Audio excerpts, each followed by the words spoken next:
bahwa masing-masing tersangka tersebut telah melakukan berbagai penyimpangan yang merupakan perbuatan melawan hukum dan tata kelola minyak yang mengakibatkan kerugian negara maupun kerugian perekonomian negara. Untuk itu, saya akan menyampaikan perkembangan penyidikan perkara dugaan tindak pidana korupsi tata kelola minyak mentah dan produk kilang pada PT Pertamina Persero Holding dan kontraktor kontrak kerjasama.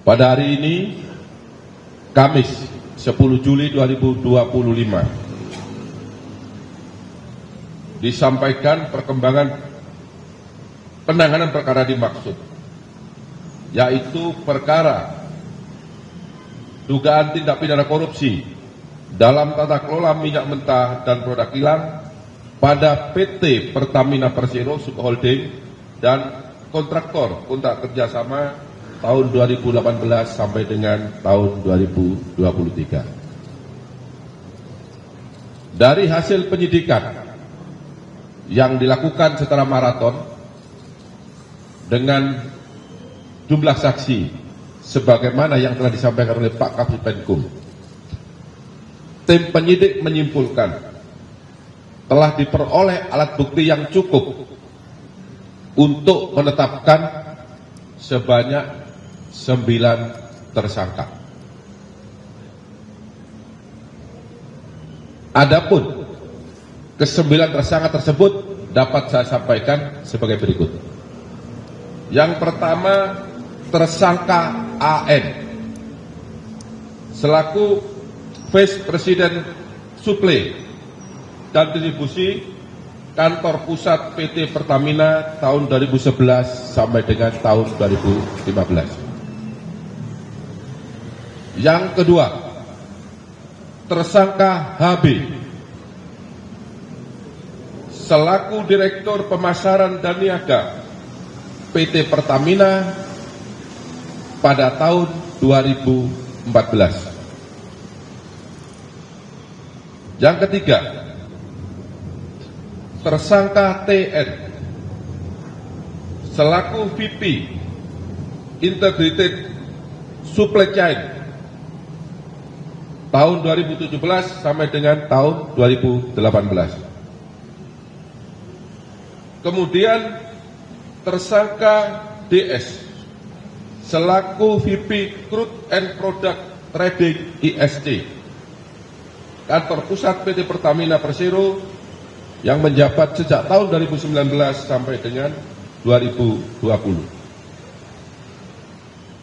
Yang kelima, tersangka AS selaku Direktur Gas Petrochemical and New Business PT Pertamina International Shipping.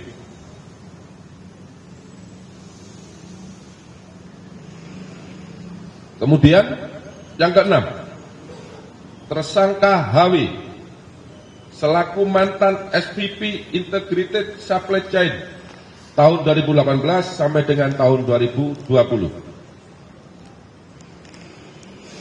Kemudian yang ketujuh, tersangka MH selaku Business Development Manager PT Trafigura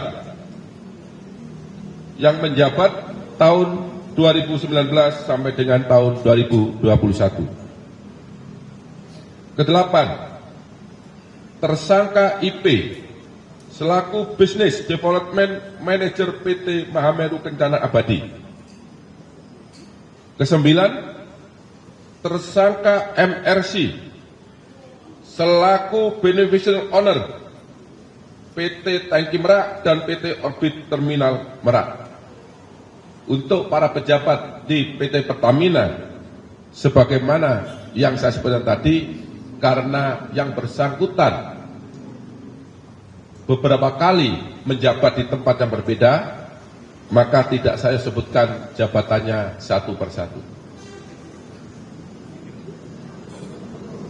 Bahwa masing-masing tersangka tersebut telah melakukan berbagai penyimpangan yang merupakan perbuatan melawan hukum dan tata kelola minyak yang mengakibatkan kerugian negara maupun kerugian perekonomian negara. Adapun penyimpangan tersebut dapat disampaikan sebagai berikut. Yang pertama, penyimpangan dalam perencanaan dan pengadaan ekspor minyak mentah. 2. Penyimpangan dalam perencanaan dan pengadaan impor minyak mentah. 3. Penyimpangan dalam perencanaan dan pengadaan impor BBM. 4. Penyimpangan dalam pengadaan sewa kapal. 5. Penyimpangan dalam pengadaan sewa terminal BBM PT OTM. 6. Penyimpangan dalam proses pemberian kompensasi produk pertalit. Ketujuh, penyimpangan dalam penjualan solar non-subsidi kepada pihak swasta dan pihak BUMN yang dijual dengan harga di bawah harga dasar.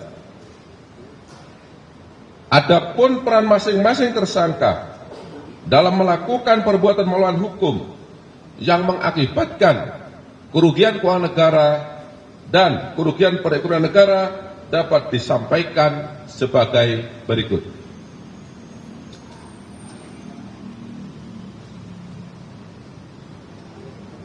Tersangka AN memiliki beberapa peran, yaitu melakukan proses penyewaan OTM secara melawan hukum dengan menghilangkan hak kepemilikan Pertamina dan harga yang tinggi di dalam kontrak pengadaan. Bersama dengan tersangka HB melakukan proses penunjukan langsung kerjasama sewa TBBM Merak secara melawan hukum. Melakukan negosiasi harga sewa dengan mengakomodir nilai sewa yang mahal, yaitu sebesar 6,5 USD per kiloliter dengan menghilangkan skema pembelian aset PT OTM. Selanjutnya, melakukan proses penjualan solar di bawah harga dasar secara melawan hukum kepada pihak BUMN dan pihak swasta. Dan yang terakhir, yang bersangkutan berperan dalam penyusunan formula kompensasi yang tinggi untuk produk pertalit secara melawan hukum. Tersangka HB bersama dengan tersangka AN mengakomodir penawaran dan melakukan proses penunjukan langsung kerjasama TBBM Merak secara melawan hukum yang seharusnya dilakukan dengan cara pelelangan. Kemudian melakukan proses penyewaan OTM secara melawan hukum dengan menghilangkan hak kepemilikan Pertamina atas objek sewa terminal BBM Merak dan harga yang tinggi dalam kontrak atau perjanjian. 3. Tersangka TN melakukan dan menyetujui pengadaan impor minyak mentah dengan mengundang demut atau supplier yang tidak memenuhi syarat sebagai peserta lelang, karena yang bersangkutan dikenakan sanksi karena tidak mengembalikan kelebihan bayar. Kemudian menyetujui demut atau supplier tersebut sebagai pemenang lelang, meskipun praktek pelaksanaan pengadaan tidak sesuai dengan prinsip dan etika pengadaan, yaitu volume basis yang dicantumkan dalam lelang impor minyak mentah dan perlakuan istimewa kepada supplier tersebut. Untuk tersangka DS bersama dengan tersangka SDS dan tersangka JF melakukan ekspor penjualan minyak mentah bagian negara dan anak perusahaan hulu minyak Pertamina tahun 2021 dengan alasan terjadi ekses terhadap MMKBN dan anak perusahaan hulu Pertamina tersebut. Padahal yang seharusnya minyak mentah tersebut masih dapat diserap oleh kilang dan tidak ekses, yang seharusnya dipergunakan untuk memenuhi kebutuhan minyak mentah dalam negeri. Kemudian di waktu yang sama, DS bersama dengan tersangka SDS dan tersangka YF melakukan impor minyak mentah dengan jenis yang sama dari luar negeri dengan harga yang lebih mahal. Maksudnya minyak mentah yang kualitas sama dengan harga minyak mentah di dalam negeri, tetapi harga impor ini, minyak mentah yang diimpor dengan kualitas yang sama ini harganya lebih tinggi. Untuk tersangka AS bersama-sama dengan tersangka SDS dan tersangka DW bersepakat menambah dan menaikkan nilai sewa kapal sebesar 13% dari nilai sewa kapal Olimpik Luna dari Afrika ke Indonesia, dengan maksud agar harga pengadaan sewa kapal bisa di-up menjadi 5 juta US dollar Amerika, yang seharusnya berdasarkan harga publikasi atau harga APS hanya sebesar 3.765.712 US dollar Amerika. Selanjutnya AS bersama-sama dengan tersangka DW dan tersangka AP mengkoordinasikan agar kapal Suezmax milik PT Jenggala Maritim Nusantara dimenangkan dalam proses pengadaan tender time charter di PT Pertamina International Shipping dengan cara mencantumkan syarat yang hanya bisa dipenuhi oleh kapal Suezmax milik PT Jenggala Maritim Nusantara. Kemudian tersangka HW melakukan kesepakatan dengan tersangka MH dan tersangka EC untuk melakukan penunjukan langsung kepada Trafigura Asia Trading sebagai penyedia dalam pengadaan produk gasolin untuk kebutuhan semester pertama tahun 2021. Padahal seharusnya pengadaan tersebut dilakukan melalui proses lelang khusus, di mana semua mitra atau demut diundang untuk mengikuti tender atau lelang. Tetapi dalam kenyataannya, Trafigura Asia Trading tidak terdaftar sebagai mitra atau demut Pertamina yang seharusnya tidak dapat mengikuti pengadaan atau lelang. Kemudian HW menyetujui dan menandatangani kontrak penjualan solar kepada pihak swasta yang diketahui bahwa harga dalam kontrak tersebut di bawah harga dasar. Yang ketujuh, tersangka MH bersama-sama dengan tersangka HW dan EC bersepakat memenangkan kepada Trafigura Asia Trading dengan penunjukan langsung secara melawan hukum dalam pengadaan produk gasolin untuk semester pertama tahun 2021, yang mana diketahui bahwa Trafigura Asia Trading tidak terdaftar sebagai mitra atau demut di PT Pertamina Patraniaga, yang seharusnya tidak dapat mengikuti atau tidak dapat diikut sertakan sebagai peserta lelang atau pengadaan. Kedelapan, tersangka IP bersama-sama dengan tersangka AP dengan sepengetahuan tersangka AS melakukan pengangkutan minyak mentah S-Krafos secara koloding menggunakan kapal Olimpik Luna dari Afrika ke Indonesia, sehingga pengadaan bisa dilakukan secara penunjukan langsung dan juga mengondisikan harga penawaran agar sesuai dengan markup harga yang sudah disepakati bersama antara tersangka AS, tersangka SDS, dan tersangka DW. sehingga dari selisih harga tersebut mengakibatkan kemahalan harga sebesar 15 aplikasi atau nilai HPS, dan tersangka Dewi mendapatkan keuntungan sebesar 3% dari nilai selisih tersebut.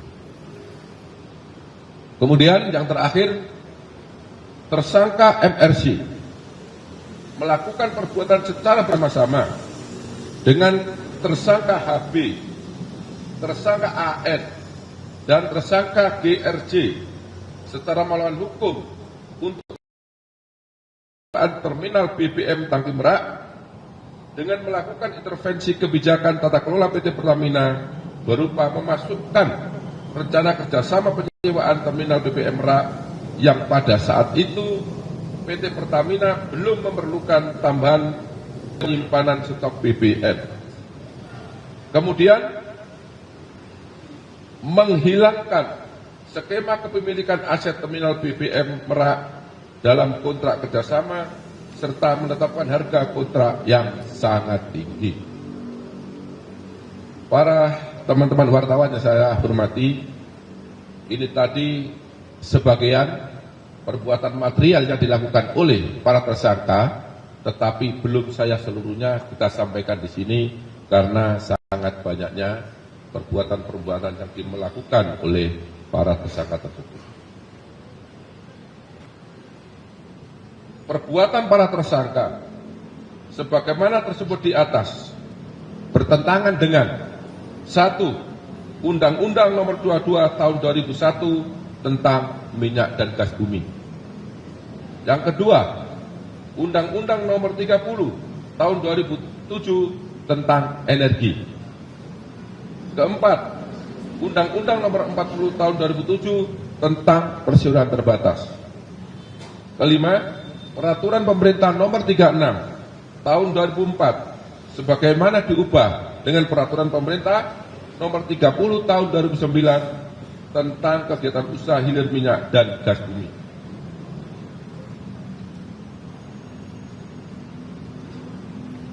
Yang kelima, Permen BUMN Nomor 01/MBU/2011 sebagaimana diubah melalui Permen BUMN Nomor 09/MBU/2012 tentang penerapan tata kelola perusahaan yang baik pada BUMN. Ini tidak saya bacakan semua karena ini ada 15 aturan yang dilanggar. Nanti pada saatnya dalam persidangan di pengadilan, teman-teman wartawan bisa melihat dan menyaksikan secara langsung aturan apa saja yang dilanggar oleh para tersangka. Perbuatan para tersangka melanggar pasal 2 ayat 1 atau pasal 3 junto pasal 18 Undang-Undang 31 tahun 1999 sebagaimana diubah dengan Undang-Undang Nomor 20 tahun 2001 tentang pemberantasan tindak pidana korupsi sebagaimana diubah dalam tentang perubahan pasal Undang-Undang 31 tahun 1999 junto pasal 55 ayat 1 ke 1 Kitab Undang-Undang Hukum Pidana.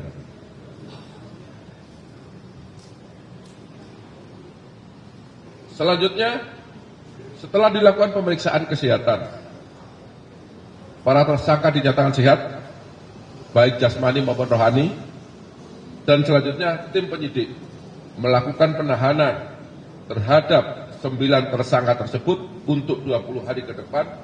8 tersangka tersebut untuk